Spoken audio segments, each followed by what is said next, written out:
The crystal glass in my daughter-in-law's hand caught the light from the dining room chandelier, splintering it into a dozen tiny rainbows on the ceiling. Simone held it high, her smile practiced and bright. 6 months of my life had been dedicated to getting her back to this point, sitting upright at my table, strong enough to host her own recovery dinner. My son, Germain, sat beside her, his hand resting on her arm with a kind of relieved ownership. Around the table, a dozen faces from our church and neighborhood beamed back at her. "I just have to say a few words," Simone began, her voice a little thin but steady. "This has been the hardest half-year of my life. There were days I didn't think I'd ever walk again, let alone be here with all of you." Heads nodded in sympathy. Casserole dishes, scraped clean, sat cooling on the sideboard next to the sweet potato pie I'd baked that morning. The air was thick with the scent of roasted chicken and contentment. "I couldn't have done it without my rock," she said, turning to Germain. He squeezed her arm, his expression full of a husband's pride. "My Germain, who sat with me through every single tear." She paused, taking a breath. "And Dr. Miller, of course. My physical therapist, Angela, who is a miracle worker. Pastor Michael, whose prayers were a fortress around me." She went on, listing friends who dropped off meals, cousins who'd called to check in, her boss who had been so understanding. With every name she spoke, a small cold knot tightened in my chest. I sat at the head of the table, my hands resting in my lap, and I watched her thank everyone except me. It wasn't a mistake. It was a statement. I was the one who had changed her bandages when the wounds from the car accident were too raw to look at. I was the one who bathed her, who spoon-fed her broth when she couldn't lift her head, who sat by her bed through the fevers and the long, pain-filled nights. For 182 days, my life had been scheduled around her medication, her exercises, her needs. I had emptied bedpans.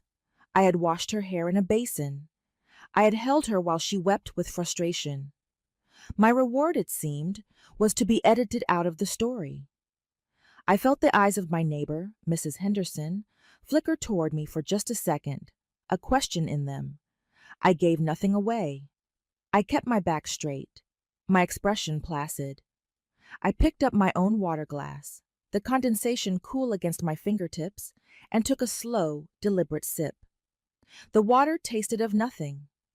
When Simone finally finished her toast, the room erupted in gentle applause. I clapped too, the sound of my palms meeting soft and hollow in the warm, crowded room. She thanked everyone at that table except the one who had held her together. And in that silence, I understood that my work was finished, but the accounting had just begun. The next morning, the house was quiet again. The lingering scent of yesterday's dinner was a ghost in the hallway. I was in the kitchen, washing the good china by hand, when the mail carrier came up the porch steps. His name was Marcus, a young man with a kind smile who always had a moment to ask about my gardenias. "Morning, Miss Addie," he called through the screen door. "Got a quiet one for you today, but this one needs a signature." I dried my hands on my apron and went to the door. He held out a stiff, green-edged envelope and a small electronic device. A certified letter. In my 32 years as a title examiner for the city, a certified letter meant one of two things, a problem or the start of one. I signed the screen with the plastic stylus, my signature neat and practiced. "Everything all right, I hope?" Marcus asked, his brow furrowed with neighborly concern. "Just bills, baby," I said, forcing a smile. "They always find you." He chuckled and went on his way. I stood on the porch for a long moment, the New Orleans humidity already starting to build. The envelope was from the Orleans Parish Civil District Court, Office of the Clerk. My name and address were typed perfectly in the center. I ran my thumb over the raised seal. My heart wasn't racing. Instead, a strange and profound stillness settled over me, the kind of quiet that comes before a summer storm. I went back inside, letting the screen door slap shut behind me. I placed the letter on the kitchen table, right on the polished wood where Simone's recovery cake had sat just hours before. I didn't open it. Not yet. I finished washing the dishes, my movements methodical and unhurried. Each plate was rinsed, dried, and stacked with meticulous care. The whole time, the green envelope sat in my peripheral vision. It was an object that didn't belong in my world. Not anymore. That afternoon, Germain came into the kitchen while I was watering my ferns. He looked tired, the way he always did when he was caught between his obligations and his desires. "Hey, Mama," he said, kissing my cheek. "That was a real nice dinner last night." Simone. She was so happy. "I'm glad she's feeling strong enough to celebrate," I replied, pinching a dead leaf from a stem. He hesitated, shifting his weight from one foot to the other. "Yeah, about that. Her toast. I think she was just overwhelmed, you know. So many people to thank. She probably just forgot." I turned to face him, my expression unreadable. "Forgot? You know what I mean. Her head's still a little scrambled from all the medication and everything. Don't take it personally." He was trying to smooth it over, to manage my feelings the way he managed his wife's. It was a role he'd been playing for months. "Germain," I said, my voice even, "your wife is a graduate of the Wharton School of Business. She manages a multi-million-dollar portfolio for her firm. The only thing scrambled about her head is her sense of gratitude." He flinched. "Mama, that's not fair, isn't it?" I looked past him, at the certified letter still sitting on the table. "I gave her 6 months of my life. I put my own life on hold. My friends, my church groups, my garden, all of it. For her. And she stood in my house, ate my food, and thanked the pastor for his prayers, but not the woman who cleaned her." His face clouded with frustration. "What do you want me to do? Make her apologize? You know how she is. She'll say you're making it emotional." "I don't want you to do anything," I said quietly. "It's already done." He didn't understand, of course. He saw a social slight, a moment of thoughtlessness. He couldn't see the architecture of it. He couldn't see that the omission wasn't a crack in the foundation. It was the design. After he left, I finally sat down at the table and picked up the letter. The paper was thick, official. I slid it open with my thumb, my movements precise. Inside was a single sheet of paper. It was a notice of filing. A quitclaim deed had been filed with the parish, dated 3 months prior. It transferred partial interest in the property at my address, my home, from Adelaide Fontaine, an unmarried woman, to Adelaide Fontaine and Simone Devereaux Fontaine, as joint tenants with rights of survivorship. My breath caught in my throat.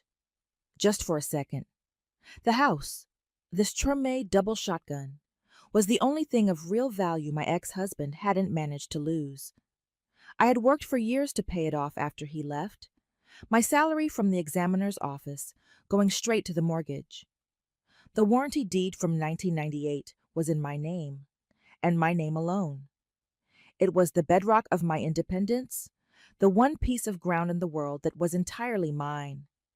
And Simone had just tried to build on it. I read the document again, then a third time. The legal language was as familiar to me as a prayer. I saw the notary's stamp, the block for the signatures. My signature. It was a near-perfect imitation. Shaky, a little weak, but recognizably mine. The signature of a woman exhausted, or perhaps the signature of a woman who was being cared for. A signature from a get-well card. Grief makes people very easy to persuade. And the months of Simone's recovery had been a long, drawn-out period of grief for all of us. Grief for the life she'd almost lost. grief for the future that now seemed so uncertain. I remembered the stacks of cards that had piled up on the mantelpiece. Cards from friends, from Jermaine's colleagues, from her family in Houston, and so many little notes from Simone herself, written on days when she was feeling stronger. Addie, thank you for the soup. You're an angel. Addie, I couldn't do this without you. My name, written over and over in her looping, elegant script. She had been practicing. The coldness that had started in my chest during the toast spread through my entire body. It wasn't anger. It was a chilling, terrible clarity. The kind of clarity I used to get at my old job, staring at a microfilm of a 100-year-old property record, when I suddenly saw the one broken link in a long chain of title. The toast hadn't been an oversight. It was a performance. It was the act of a woman who believed she had already won, erasing the person she no longer needed. I folded the notice and put it back in the envelope. I stood up and walked through my house, down the long shotgun hallway, past the living room where I had set up her hospital bed. I ran my hand along the cool plaster wall, the wall that had absorbed the sounds of her pain and my quiet reassurances. I looked at the photos on the mantel, my parents, Jermaine as a boy with a gap-toothed grin, my goddaughter Yvette at her law school graduation. Yvette.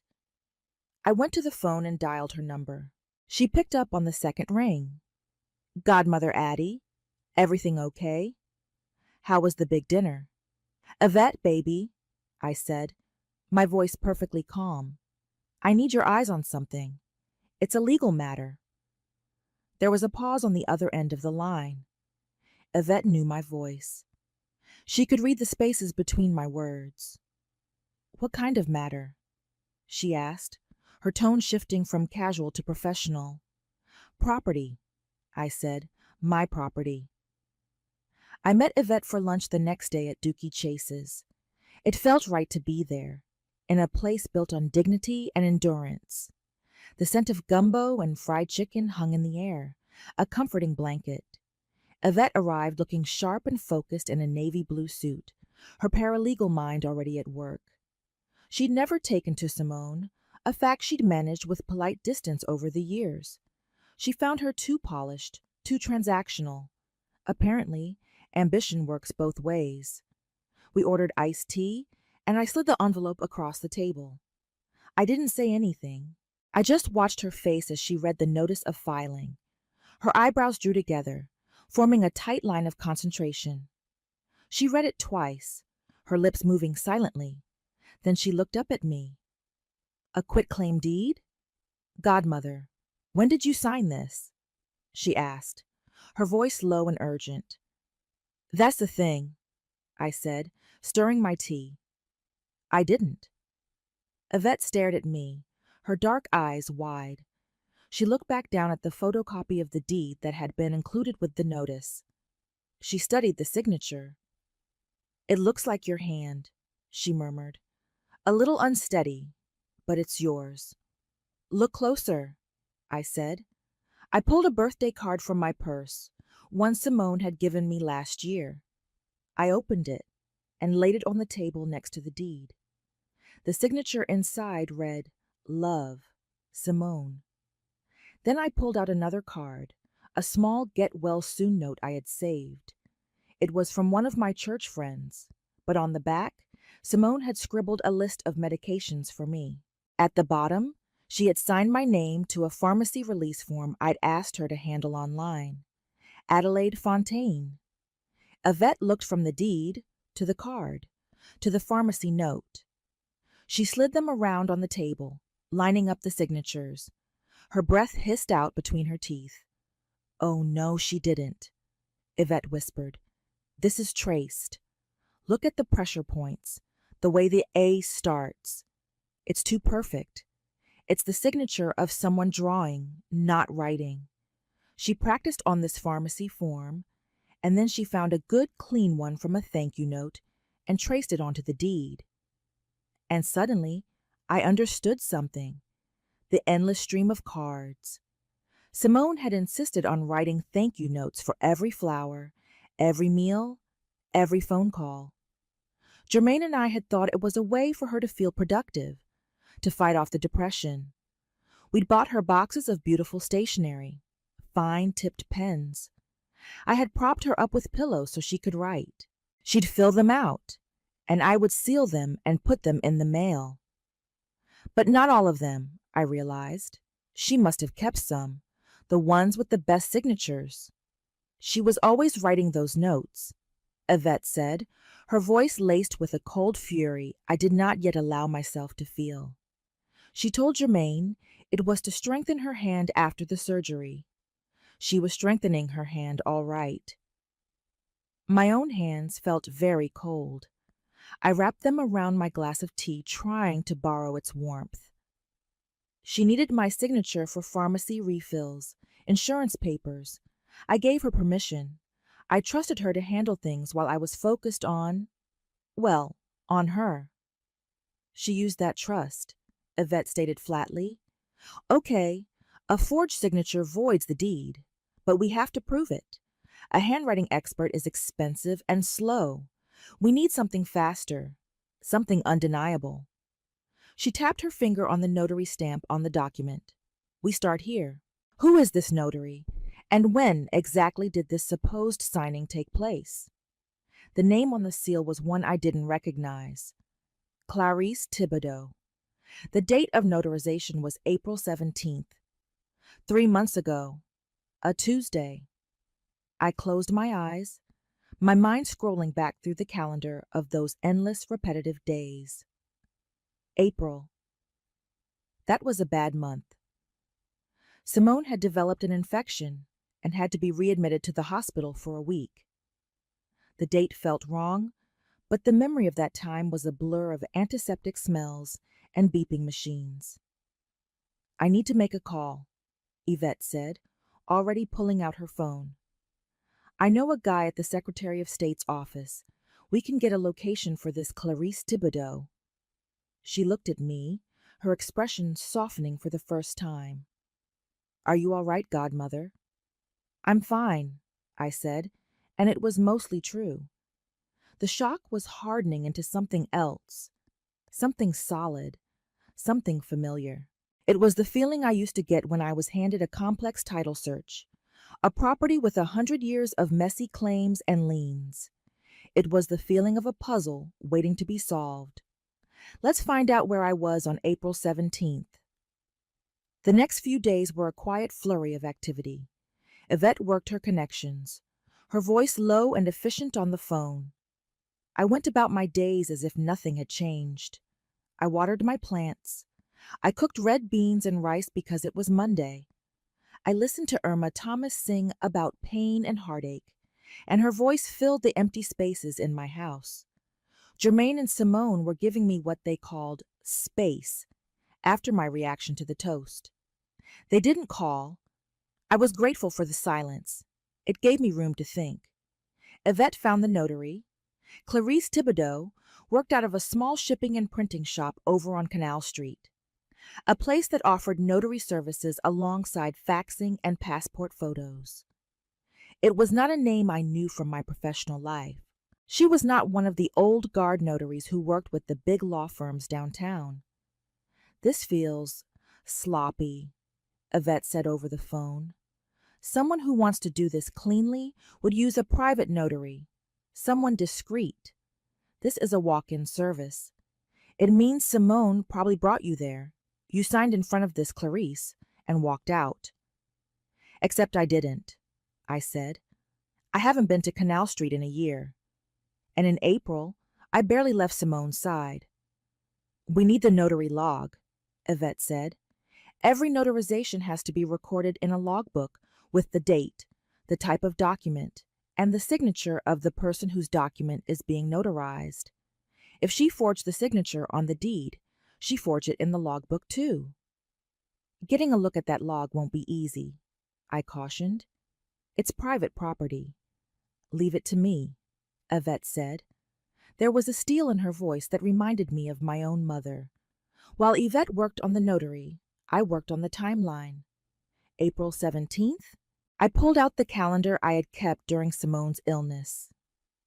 It was a simple day planner where I had logged every doctor's appointment, every medication dose, every small change in her condition. My handwriting was a tired scrawl. The ink sometimes smudged. I found the page for April. The week of the 17th was bracketed in red ink.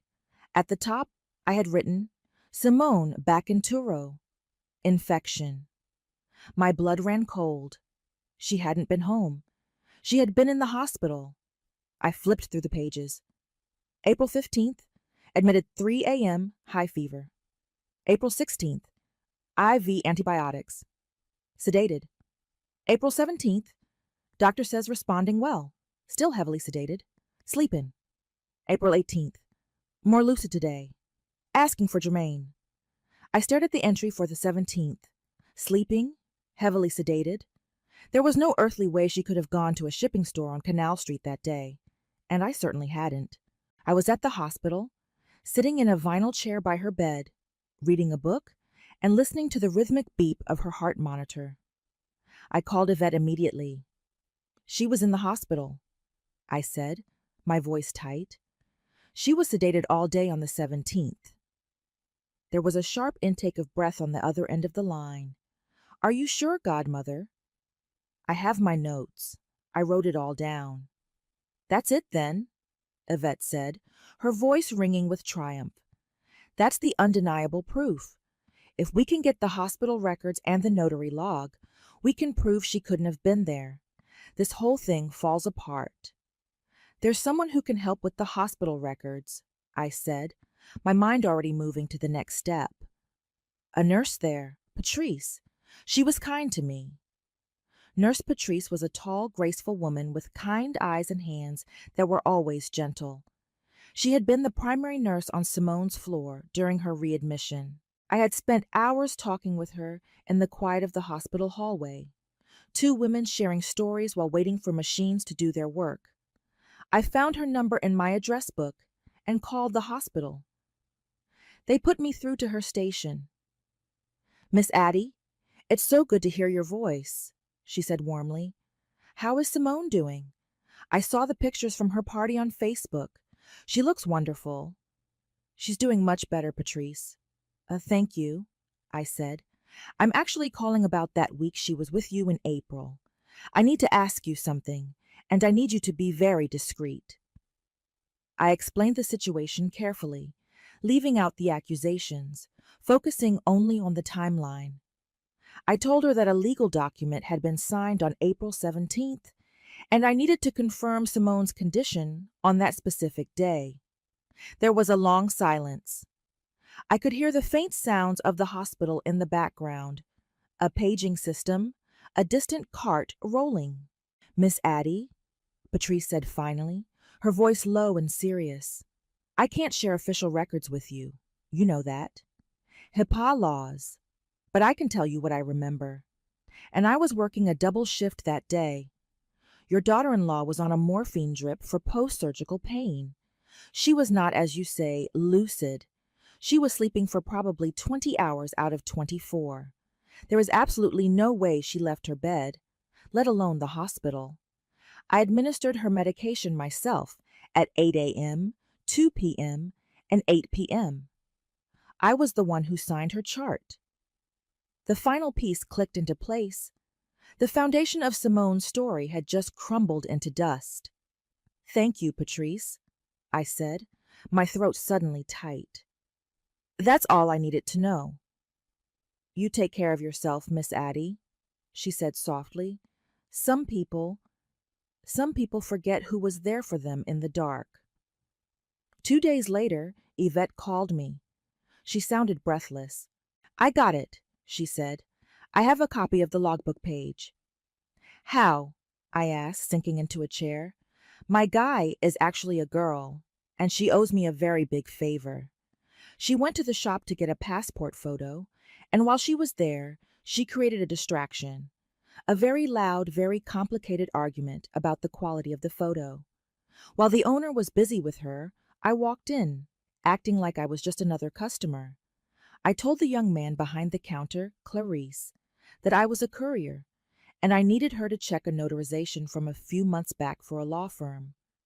I gave him the date. He was so flustered by the yelling, he just flipped the book open for me. I took a picture with my phone. Yvette, that's resourceful, she finished, and necessary. Godmother, the signature is there. April 17th, Adelaide Fontaine. It's another perfect forgery. And right below it, there's a line for the second party, if any. Simone signed her own name. Of course she did. She had to be on the log as a party to the transaction. The arrogance of it was breathtaking. She had stood in that shop, probably looking the notary right in the eye, and signed her name to a document that implicated her in a felony, confident that no one would ever check. Confident that the tired, grieving old woman she was caring for would never have the strength or the suspicion to look. She had overheard Germain and me talking about it, months ago. A casual conversation. We should probably add your name to the house, Germain, just in case something happens to me. A seed of an idea I had planted, which she had decided to harvest for herself. I held the phone, the pieces of the story now assembled in my mind. The casual conversations about estate planning, the endless practice of my signature on thank you notes, the carefully chosen out-of-the-way notary, the timing during a hospital stay when I was distracted and she was supposedly incapacitated. It was meticulous. It was cold. And it was built on the assumption of my own incompetence. That evening, I found a small box in the back of my closet. Inside were a dozen or so of the cards and notes Simone had written to me during her recovery. I spread them out on the kitchen table under the light. Addie, thank you for making the gumbo. It's the only thing that tastes good. Addie, thank you for reading to me. Addie, you're a saint. I picked one up. Her handwriting was beautiful. The signature at the bottom, Love, Simone, was flawless. I thought of her, propped up on pillows, the pen moving across the expensive paper. I had seen it as an act of will, a fight to reclaim normalcy. I see it now. It was rehearsal. I gathered up the evidence Yvette had sent me, the photo of the notary log, the copy of the deed. I found the daily planner with my notes from the hospital. I pulled out one of the thank you cards, the one with the clearest signature. I arranged them all in a neat file. Then I called my son. Germain, I said, I need you and Simone to come over tomorrow morning. There's something we need to discuss. Is everything okay, Mama?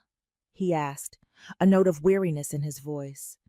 He was expecting another conversation about the dinner toast. Everything is about to be very clear, I said, and hung up the phone. They arrived at 10 the next morning. Simone was wearing a crisp white linen dress, looking healthy and vibrant. She smiled as she walked into my kitchen, a stark contrast to the last time she'd been in this room, slumped in a wheelchair. Germain followed her, his expression cautious. He was bracing for a difficult emotional conversation.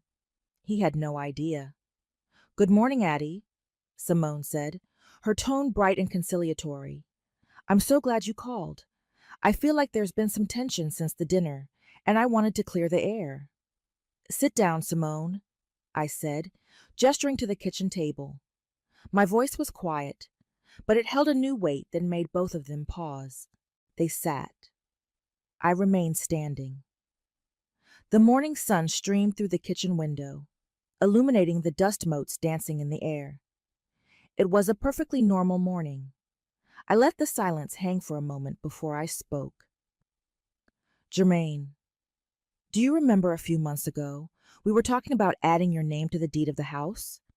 He blinked, surprised by the change of subject. Yeah, I remember. We said we should get around to it. We did, I agreed. It seems Simone decided to get around to it first.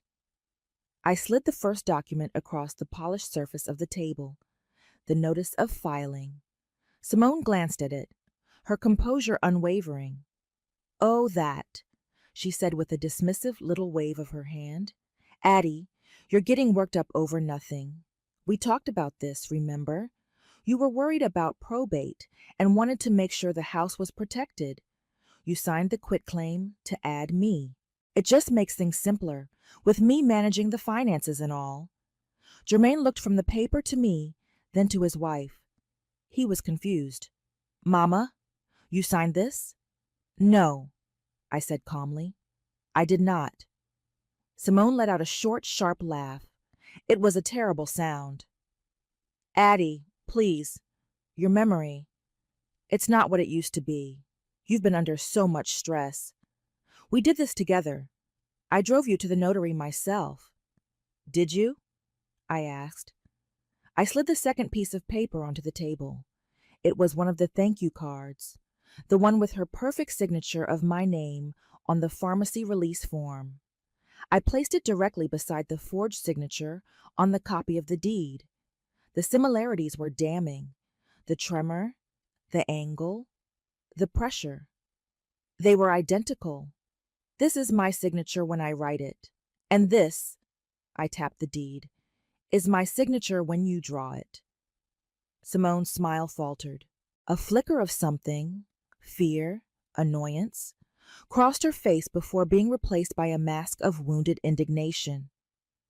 I can't believe you're accusing me of this. This is insane. You're twisting things because you're upset about the dinner. You're making this emotional. You're right, I said.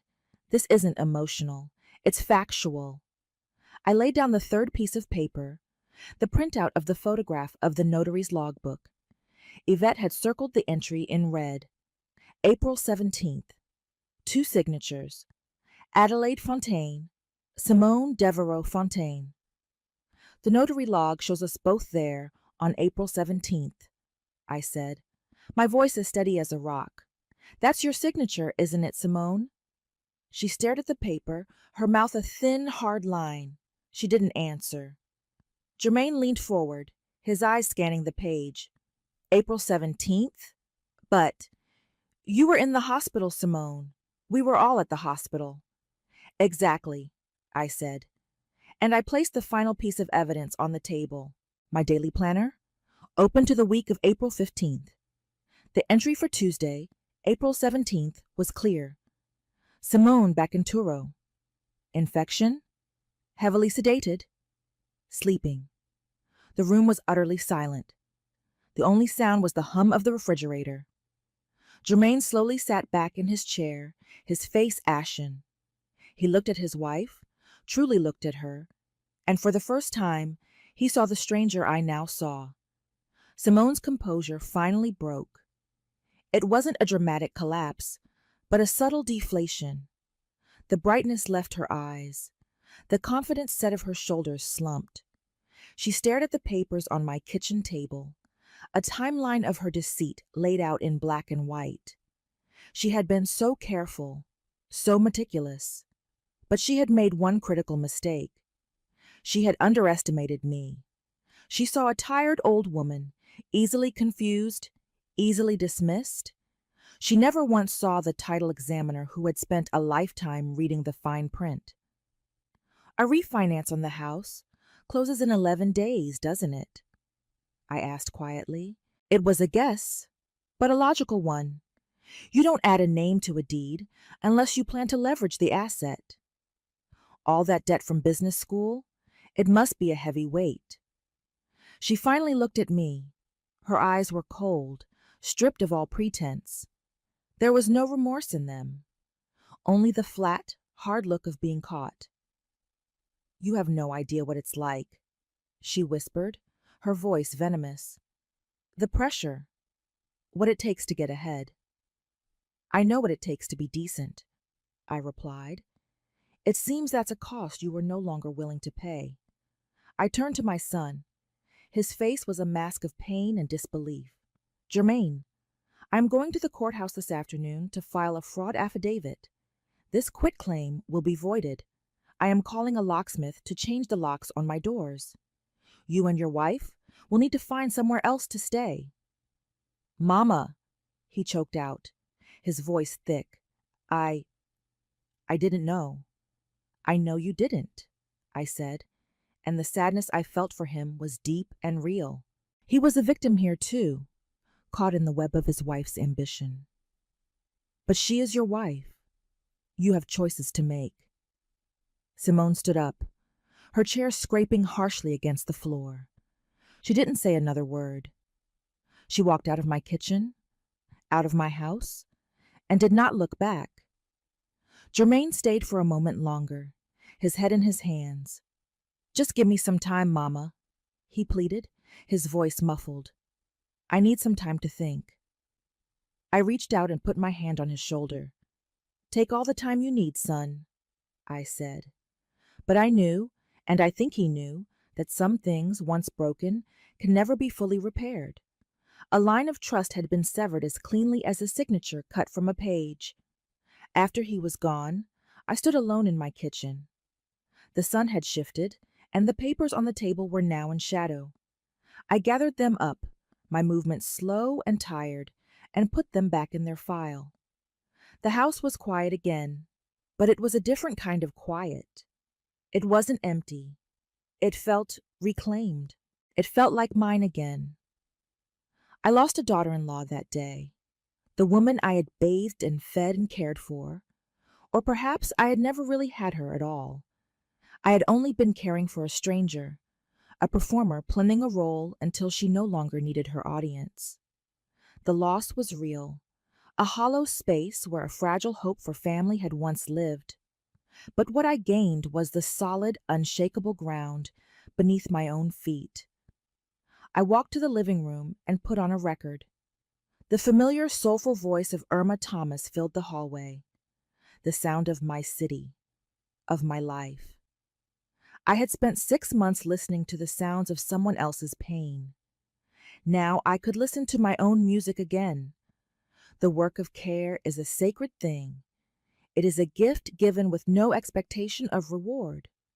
But it is not a license for theft. It is not an invitation to be erased. My name is Adelaide Fontaine, and it is the only name on the deed to this house.